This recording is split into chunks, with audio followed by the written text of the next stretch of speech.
అంగరంగ వైభవంగా స్వామివారి నిత్య కళ్యాణం. ఉత్తరాంధ్ర ఆరాధ్య దైవం, ప్రముఖ పుణ్యక్షేత్రంగా విరాజిల్లుతున్న సింహాచలం శ్రీ వరాహ లక్ష్మీ నరసింహ స్వామివారి నిత్య కళ్యాణం అత్యంత వైభవంగా జరిగింది.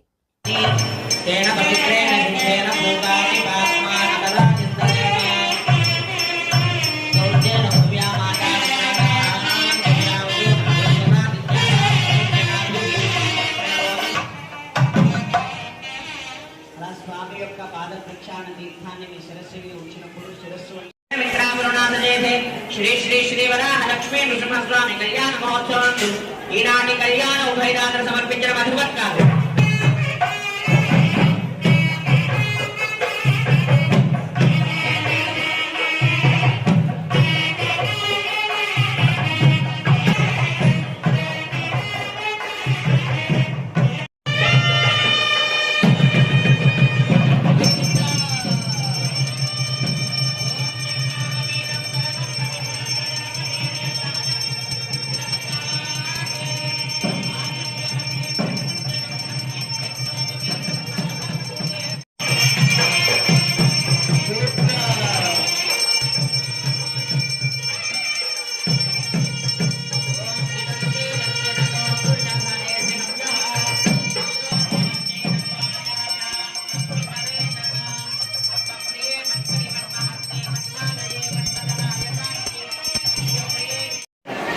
మనం లేచి మన పళ్ళెంతో సహా దేవస్థానం పాటించిన వస్త్రాలు అయితేనేమి, మనం ఏవైనా తెచ్చుకున్న వస్త్రాలు అయితేనేమి